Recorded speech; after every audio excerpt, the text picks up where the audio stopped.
In this video, we're going to take a look at the fourth and final NoSQL injection lab on Portsfigur's Web Security Academy. The lab is called Exploiting NoSQL Operator Injection to Extract Unknown Fields.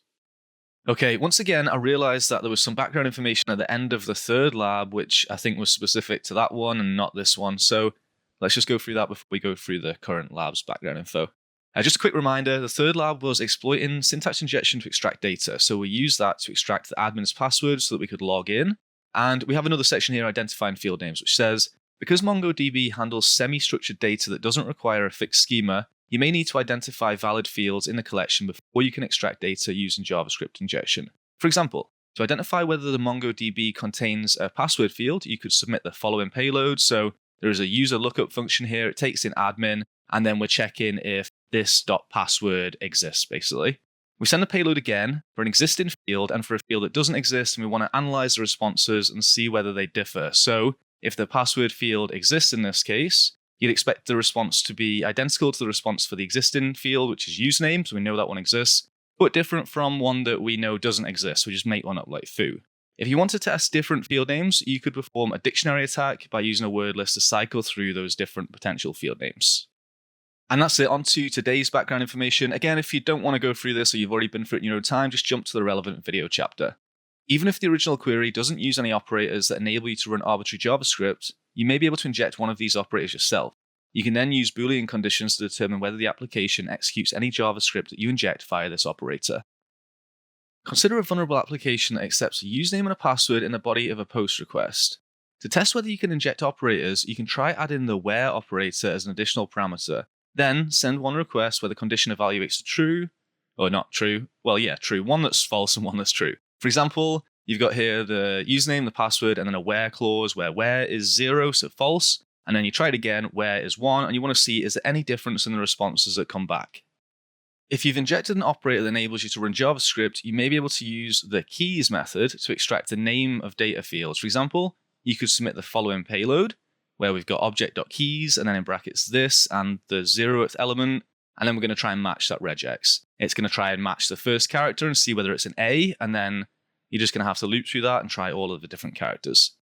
And that's it. Let's go and take a look at the lab. There is some background information after that, so I'll try and remember to go through it this time.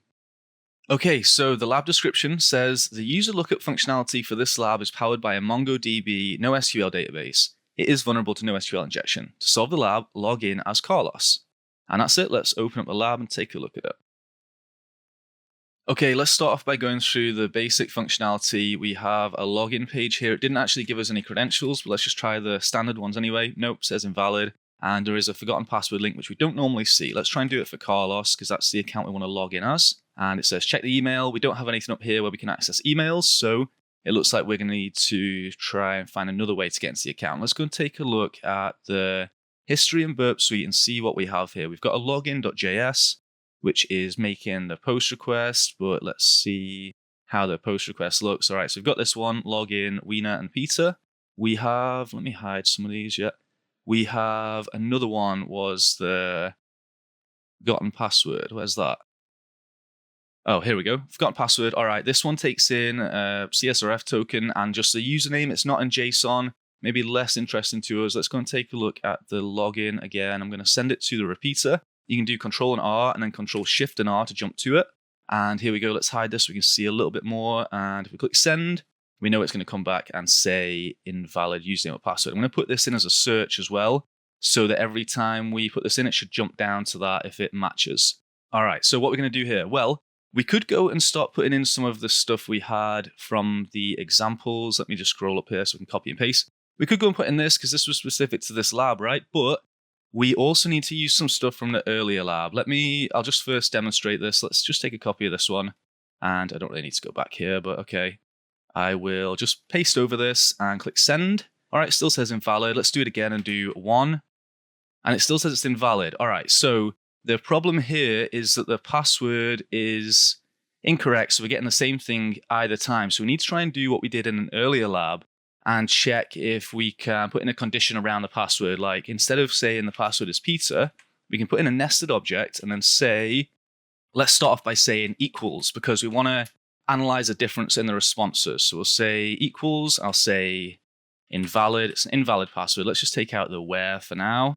And I'll click send, and it says invalid, which is good because we've put in if the password is equal to invalid, which hopefully it's not. So we'll try not equals, send again, and we get the exact same thing. Oh, I'm missing the dollar sign. All right, do it again. There we go. This time we got 302 found. Oh, so it actually logged in. I guess it's because I'm doing Wiener still. All right, let's change this to Carlos and send again. And this time it didn't jump down to invalid username or password. So let's scroll down and see what it says. It says account locked. Please reset your password. All right, what if I change it now to equals, send, and now we get invalid. So we've basically just confirmed that this condition is working in that if we say the password is equal to invalid, it says invalid password. But if we say it's not equal to invalid, we get a different response. All right, it's not logging us in because the account's locked, but at least it's confirming that we can bypass that password check as well. But we need to obviously reset the password. So what we're going to do now, well, we've got that bit in. Let me just paste in what we had earlier. This was the where clause, and I'm going to do send, and it'll come back saying account locked. So let's try and do it with a 0 to see if we get a different response. Now it says invalid username or password. So again, we've now confirmed that this where clause is working. All right, now this is where we want to go and start going through the characters. So again, I'm going to go and take a copy and paste this because I can't remember all the syntax. And we'll take it back to burp and paste it in here. All right, so we're doing that object keys this. We're taking the 0th element. We're trying to see if the first character is an A. I click send. It's coming back with the same. I could go through and try and manually do all of these, but that wouldn't be very smart. So I'm going to do Control and I, Control and Shift and I to jump to the intruder. And now let me move this over a little bit. All right, so yeah, we've got this in. It's going to loop through these characters. So why don't I go ahead and we'll start off with a simple list. We'll just add in A to Z capitals, and 0 to 9. And what are we looking for? We're either going to get a message saying invalid username or password or the account locked one. So you could add both of these into intruder and then you'll get like some nice columns, but I'm just going to do one because, all right, if it says that it's an invalid password, then we know that it didn't get a character. All right, I'll click on add. Let's do start. And it loops through. It doesn't take long because we just do one character, but it doesn't come back with anything. And I don't know if you're like me, but I got stuck here and went and checked the solution for the next step. It's kind of embarrassing because all we need to do is change the index here from a 0 to a 1. I'm not too sure why there's no object key at the 0th element like in the example they gave us, or maybe it just doesn't have a character beginning with, I don't know what the character is going to be, some Unicode character or something, but all right, forget it. Let's try and loop through now and just see if this works. And there we go. All right, so we got back a U, so we know that the first character is a U. All right, it's going to take us a long time to do this, so let us improve our intruder attack. I'm going to change it to cluster bomb.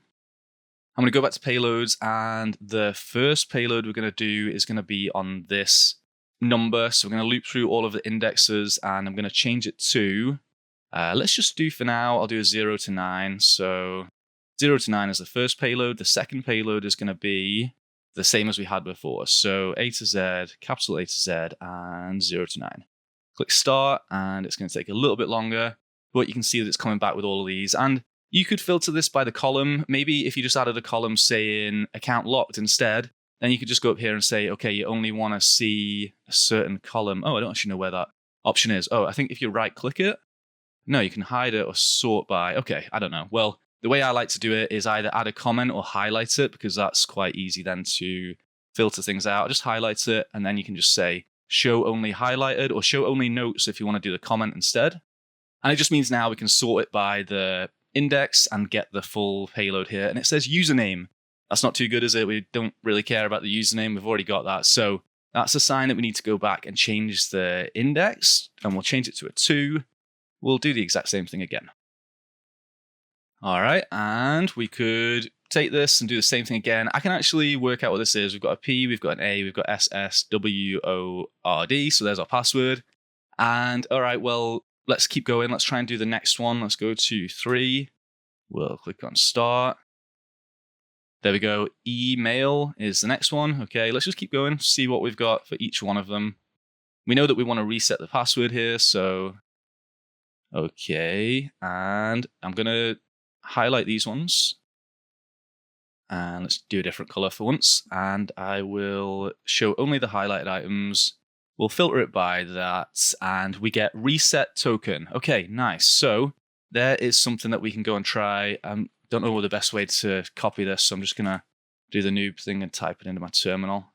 Oh no, that's not what I wanted to click on. And now it's not letting me select that. All right, this was not a good move. All right, copy. And what we can do now is go back to forgotten password and see if this is accepted as a parameter. So reset token test. What does it come back with? It says invalid token. All right, what if we change that to reset tokens? There we go. It just comes back with something with the original page. So we've just confirmed that reset token is a valid get parameter, but test is not a valid token. So what are we going to do? We're going to go and try and extract that token. Now that we know what the name of it is, we can go and update this. So we don't need to do this object.keys, this.match anymore. Instead, what we can do is say this dot, and what was the, let me go and copy it here. Oh, it was reset token. I could have probably remembered that. All right, this dot reset token dot match, and then we're going to loop through the indexes. We're going to loop through the characters. I think that is it. Let me also change the length of the numbers. So I know that there was more here. I actually did it by 32, but I found that it was, what am I doing? Not list, okay. Numbers, yeah, I found that it was 16 characters. I'm assuming it's going to be the same this time, so let's not waste any time. And what's going on here? Numbers, it's not showing me. There we go, drop down. From 0, and we will go to 16, step in one at a time. All right, just click start. And yeah, looks like it's coming through nicely. There we go, we've got quite a lot. Let us now highlight them. And let us show only the highlighted items. Filter it by this, and here is our token. Oh, what should be a longer token now? I don't remember the token looking like this, and I don't know how to copy this properly. So if somebody knows, I did the Master and Burp Pro training with Gary, and I'm pretty sure he showed how to do this, but yeah, I need to go back through some of the notes and work out a more efficient way. For now, I'm just going to do the noob thing and say EDB5, D6 to 5A. F. Wait, that's not 11. What am I looking at here? Let me go back. Oh dear. All right, so let me just do it this way then. 7 E D B 5 D 9 2 5 A F 7 5 5. Oh, one way we could have done it would be to use the extract option. Let me just go back here. So we could have said there's like payload processing rules here. This is before, actually. So no, actually, it's not that. Let's go to settings. Yeah, we're doing grep match at the moment, but we could do a grep extract and say we want to extract the following thing from the responses. Let me see, can I do that? But we would be extracting either username correct or incorrect. Yeah, I don't know. I think typing it in manually is probably the better way. But yeah, let me know in the comments how you do it. This is it. Let's try this now. Yes, it asks us for a new password. I'm going to put in cat and submit. Let's go and try and log in as Carlos. We log in, and that's it. We've solved the lab. Anyway, as I mentioned, there is some background information after this lab, but there aren't any more labs at the moment. So let's just try and cover the information here as well. In terms of extracting data using operators, it says, alternatively, you may be able to extract data using operators that don't enable you to run JavaScript. For example, you may be able to use a regex operator to extract data character by character. And it gives an example here. We've got a post request. It just looks like a login again. And then they just add in this regex and say that we want to find all characters that, well, it's basically saying anything there, .star. So it's just trying to work out, does it work first, I think? And then it will check if the password begins with an A. And then once it's worked out that one, you can do A and then like B and just keep looping through. Hopefully that makes sense. Let me see what else we've got here. The timing-based injection. It says sometimes triggering a database error doesn't cause a difference in the application's response. In this situation, you may still be able to detect and exploit the vulnerability by using JavaScript injection to trigger a conditional time delay. To conduct a timing-based NoSQL injection, we can load the page several times to determine a baseline loading time, and then we'll insert a timing-based payload into the input. For example, we have a sleep here, which will cause a 5-second sleep. And then we just identify whether the response loads more slowly. So if there's an extra 5 seconds loading time, we know that it's worked. It's very similar to standard SQL injection. And they give a couple of examples of some timing-based payloads. And finally, we have preventing NoSQL injection. The appropriate way to prevent NoSQL injection attacks depends on the specific NoSQL technology in use. As such, we recommend reading the security documentation for your NoSQL database of choice. That said, the following broad guidelines will also help. So you can sanitize and validate user input using an allow list of accepted characters. You can insert user input using parameterized queries instead of concatenating user input directly into the query. And to prevent operator injection, you can apply an allow list of accepted keys.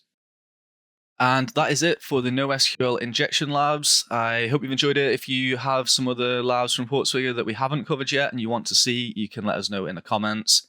And let me remind you, if you want to find some NoSQL injection vulnerabilities and get paid for it, you can check out the Intigriti platform. We've got lots of cool bug bounty programs. And yeah, I hope you enjoyed this video. If you have any questions or comments, leave them down below. Thanks.